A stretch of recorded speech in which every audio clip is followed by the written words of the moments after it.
porca paletta, è mai possibile che sono sempre in ritardo sti ragazzi? L'Appennino ci dà il benvenuto con piogge torrenziali e allerte meteo. Un inizio promettente. A scaldarci è però l'accoglienza di Claudio Simonetti, di Ospitalità Altavia dei Monti Liguri, un gran bel personaggione, a disposizione di tutti i viandanti.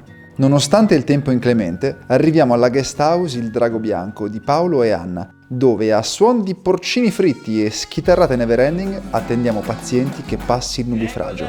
E poi, finalmente col sole in faccia, ripartiamo gagliardi verso Colla di Craiolo. Ci voleva. Il giorno successivo è una tranquillissima passeggiata tra i boschi, su e giù per dolci colline. Sono gli ultimi passi in Liguria, la 7ª regione. Al passo di Centocroci abbandoniamo l'Altavia dei Monti Liguri per immetterci nell'Appennino tosco-emiliano grazie al famoso tracciato dell'Agea, la grande escursione appenninica.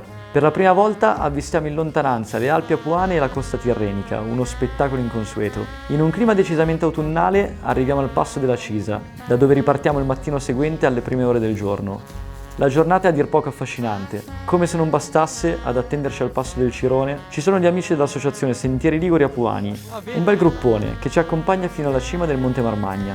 Proprio lì, sospesi sul crinale, tra riflessi del mare e le lontane cime alpine, ci appisoliamo in attesa del tramonto. Quando arriva coi suoi colori spettacolari, per la gioia di vivere ci scateniamo in un ballo selvaggio. Che momento! Col buio scendiamo di quota verso il rifugio Mariotti, sulle sponde del Lago Santo Parmense. Riprendiamo la cresta per il passo del Lagastrello.